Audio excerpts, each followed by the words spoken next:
Hi everyone, my name is Neha Kartham and this is the 8th lecture on electronic communications.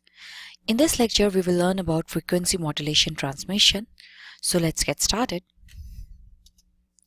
First, we are going to see the frequency modulated oscillators, and in this we know that in order to frequency modulate a transmitter, the inductance or capacitance of an oscillator circuit must be made to change in step with the information signal. We saw in the 6th lecture that how we can convert the harmonic oscillator into an oscillator which can be used for electronics communication.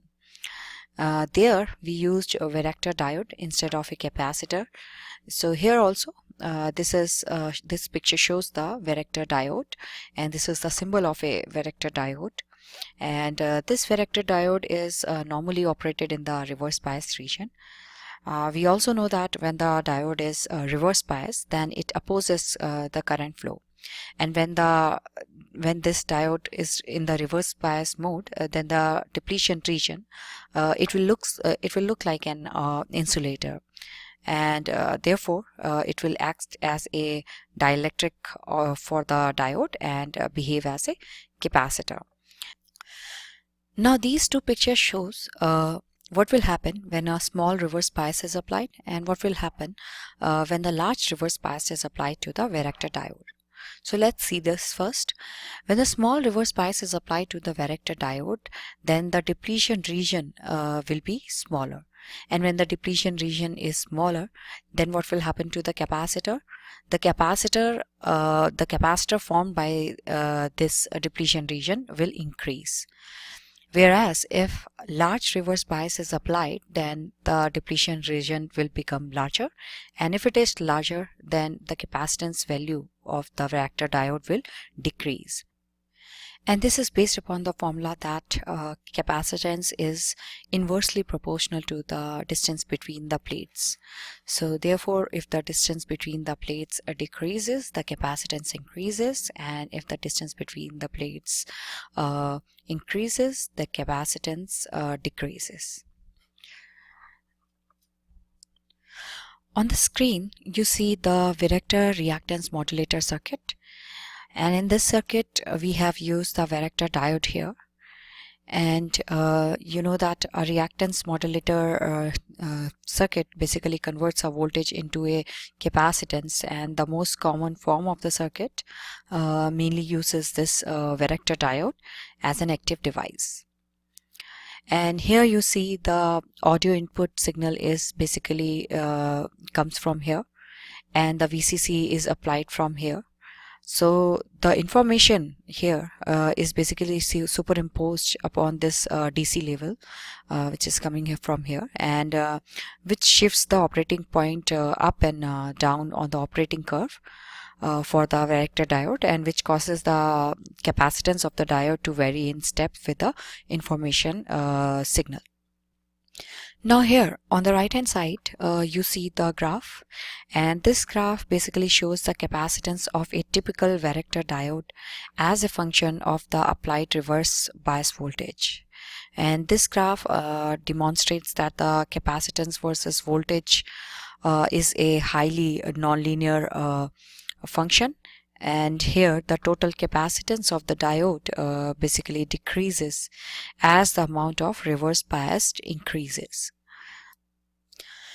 Now next is the frequency modulated Colpitts oscillator, and this circuit you see here is a small FM transmitter. The frequency of this circuit will not be very stable as it is based on the LC oscillator, as you can see here. And to obtain the stable frequency, the same circuit can be replaced with a phase lock loop circuit, which we have seen in the previous lecture, which provides the stable frequency. Now here C2 you see here is an audio coupling capacitor, and the information signal is basically coupled through this C2, and resistance R2 and R4 from a voltage they basically form a voltage divider that provides a steady 6 volt DC you can see here it says information on the top of 6 volts. So you have this 6 volt DC here, and then you have information signal coming here. So here this 6 volts basically which you see here provides the reverse bias voltage to the varactor diode D1. Here is your varactor diode, and now suppose if 0.5 volt peak information signal is present here, then what will happen? Then the maximum and the minimum voltage in the circuit will vary, and this range will be in between 6.5 volts to 5.5 volts. Now the total voltage across the varactor diode will be basically the sum of the information signal and the 6 volts DC. So therefore the capacitance of this D1 varactor diode will vary in step with the information signal. Now here you see the R3 and this is a isolation resistance. It is basically used to prevent the LC tank, which you see here made up of L1 and C7. So it prevents this LC tank AC current from being shorted out by the audio signal source. And now we have this C3 and C4. These two are the coupling capacitors. This C3 couples with the D1 varactor diode you see here to the oscillation, couples this D1 to the oscillation tank, and they can and therefore C3 can be described as a DC blocking capacitor. And then here you see this capacitor C5 and C8. These two capacitors are called your feedback capacitors. And then you have this power supply RF bypass capacitor attached here, and a transistor Q1. And this curve you see here, it shows again the minimum and maximum level of the signal, which is minimum is 5.5 and the maximum is 6.5. So it will basically oscillate in between this range. Now moving on to the next slide. Here we see the equivalent tank circuit, and the first picture shows the initial circuit. The coupling capacitor you see here are shorts to the AC signal. So here we have basically modeled the varactor diode as a variable capacitor you see here, and this is shown by this symbol. And using the graph range of a capacitor, let's go back here. So using this graph range, we can basically determine the value of the capacitor. And now here you can see that how C3 and C4 they are short circuits to the AC currents and can be replaced by a wire. And here C5 and C8 they appears to the tank circuit in series, and that's how they are placed like that. And now in the second circuit you see how the circuit has been reduced. This series capacitors has further reduced to this 11 picofarad, and then these two capacitors has been replaced by wires here. And then we have this LC tank circuit in parallel with the varactor diode. And now further combining this capacitor, which is C7 and C5, we got the capacitor over here, which is of 161. So if you add these, you will get 161 picofarad, and we have this inductor here and a capacitor. So that's how we have you can simplify the circuit, and further you can solve this circuit to find out the values.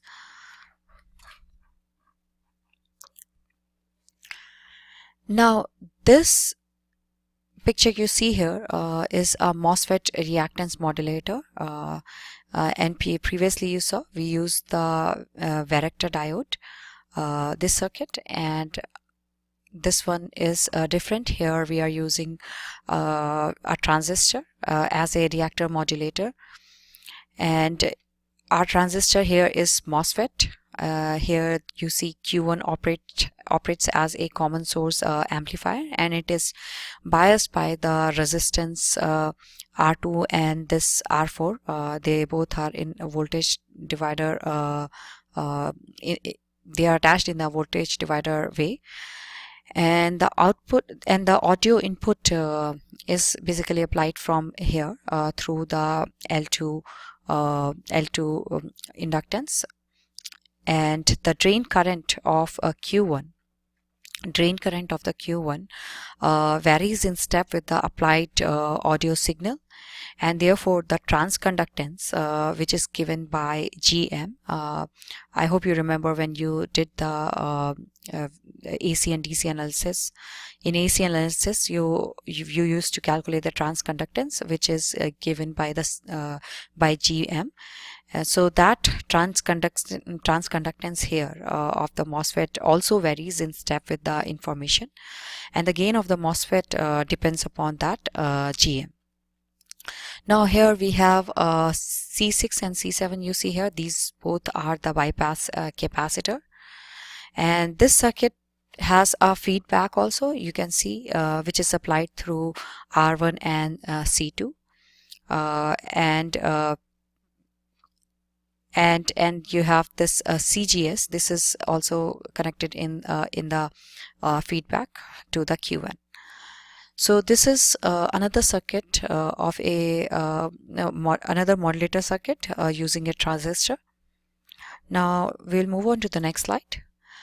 Now this FM transmitter, it consists of three most common methods by which it can be designed. And the first is a cross-buy FM transmitter. Second is Armstrong method. By using this we can design the FM transmitter, and the third is the PLL based. So let's start with cross-buy FM transmitter. So here on the screen you see a cross-buy FM transmitter, and this block diagram might be a little bit familiar to you. We have seen similar block diagram in the previous lecture, but here the additional thing is your frequency discriminator, and it is an analog circuit that converts the frequency changes into voltages. So this frequency discriminator you see here is tuned by a LC circuit to operate on a particular frequency, and when the input frequency varies above or below the operating frequency, the output voltage of the discriminator either goes positive or negative. So this graph over here you see basically defines that either the output voltage goes positive or negative. Now here the carrier frequency in a cross-buy transmitter is basically created by using this reactance modulator and LC oscillator, which when they are combined, then they make a voltage controlled oscillator. And together these two circuit converts the frequency control voltage into an output frequency. Here we know that this VCO consists of LC oscillator, and the advantage of this LC oscillator is that it can help in modulating the frequency, but there is a disadvantage also, which is it basically drifts off the frequency very easily. And to avoid that drift off, what we'll have in the cross-buy FM transmitter is the negative feedback loop. So with the help of this feedback loop, that drift off of the frequency can be avoided, and the output frequency of this voltage controlled oscillator you see here, it can avoid the drift mainly due to this two components you see here, the mixture and the reference frequency crystal oscillator. Here the intended VCO frequency is 102.1 megahertz, and the crystal oscillator operates 2 megahertz below the desired carrier frequency, which is 101 megahertz. So the loop mixture which you see here, it produces basically the sum and difference frequencies, and that will be, if you add these two and if you subtract these two, then what will happen? You will get 202.2 megahertz and 2 megahertz. So the mixture's output will pass through this band pass filter and tune the difference of 2 megahertz. So only the 2 megahertz signal will pass to the discriminator. So when the discriminator sees the 2 megahertz signal, then it converts it to a 0 volt level, and that 0 volts level pass through the low pass filter, which basically smooths the error voltage and passes back to the voltage controlled oscillator through this adder, in which the inverter portion will be used to send back the signal to the VCU. Now this adder you see here, it is algebraically adds two voltages. In our particular case, when we are using these frequency values, then there will be actually 0 voltage feedback signal going into the VCO. So this VCO doesn't need to make any correction. It's right on frequency for our particular case. Now let's suppose the frequency is drifted by 50 kilohertz or 0.05 megahertz. Then in that case, the new frequency which we will obtain over here will be 102.15. So here previously it was 102.1 megahertz, and now after the drift of 50 kilohertz, the new frequency created is 102.15 megahertz. And then this frequency will pass, basically go to this mixture, and here this frequency will be compared with the oscillator frequency, and the oscillator frequency is 100.1 megahertz. So now here the two frequencies will be created. One will be the sum of these two and the other will be the difference of these two. So if we see the difference of these two, it will come out to be 2.05 megahertz. So this band pass filter is set for a 2 megahertz, and so when it is passed through this filter and goes to the discriminator, it sees a point plus 0.5 level. You can see through this graph that the new frequency drift is 2.05, so which is plus 0.5 level up from here. So that plus 0.5 level is seen by the discriminator, and then that error voltage, basically it will pass through the low pass filter, and from here it will go to the adder, and through the inverting input of the adder it will correct the error, and so here the negative correction voltage will take place at the VCO, and in turn the VCO output frequency will goes down, and which basically corrects the error. Now next method is the Armstrong wideband FM system, and in this method frequency multiplication and frequency conversions are mainly used.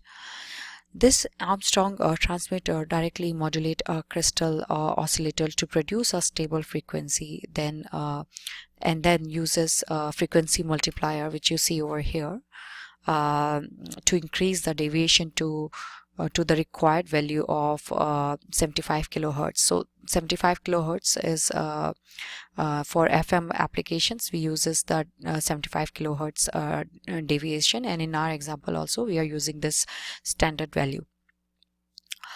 Now here we use special amplifier, as I told you, which is the frequency multiplier, and this frequency multiplier generates an output signal whose output frequency is a harmonic, or we can say it is multiple of its input frequency.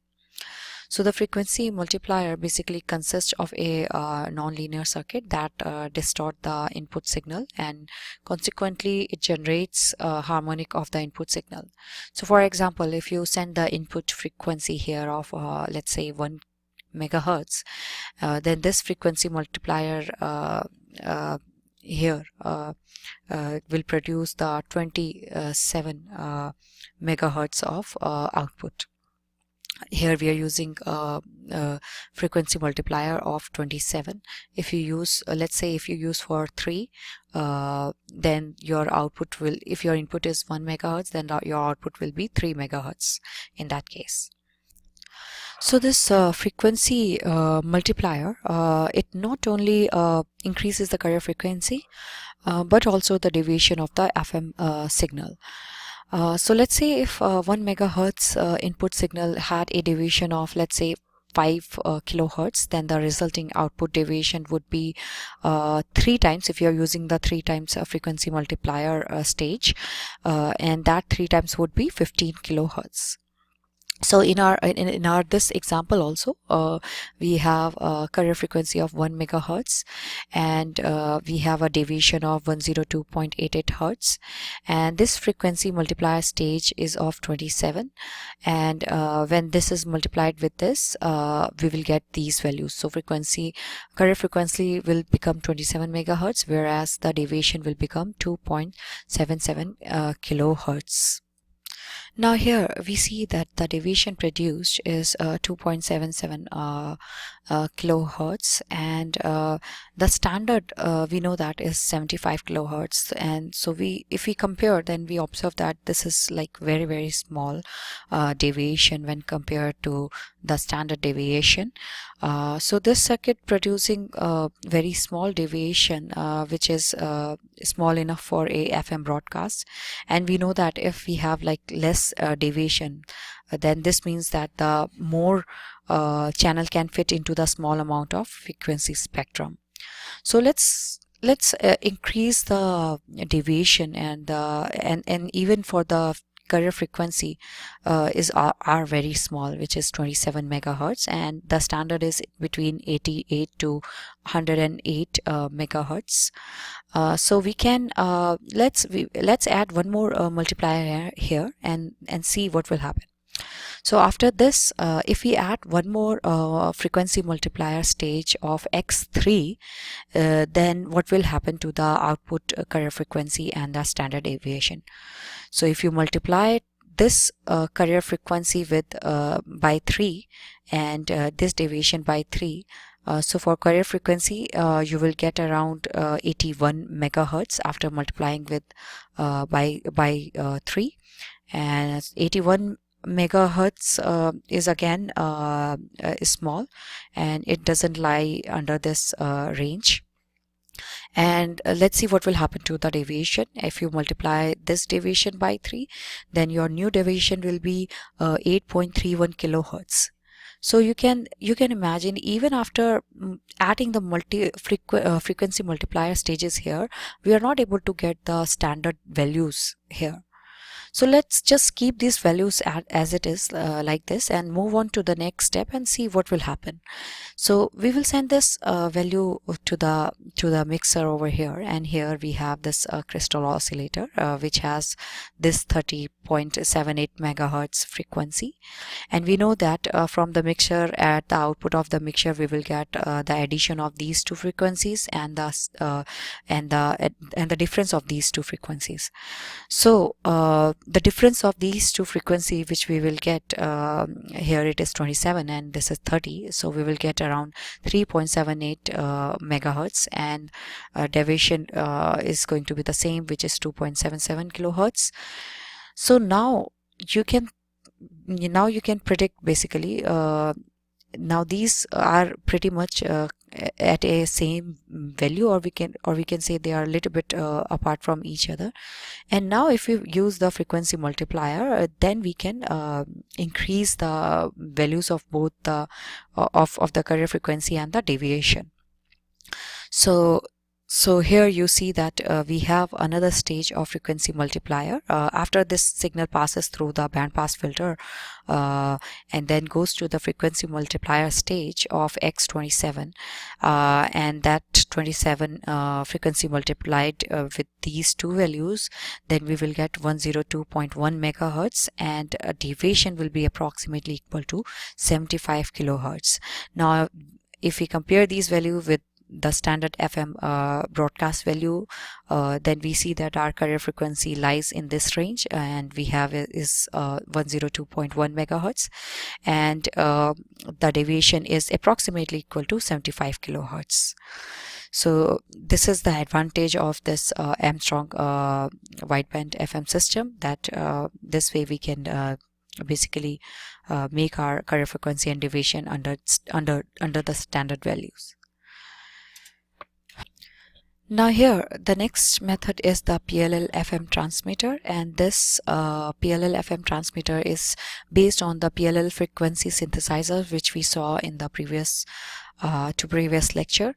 And this method, this PLL FM transmitter method, overcomes some of the limitations which were produced by the previous two methods which we saw, the Armstrong method and the cross-pipe method.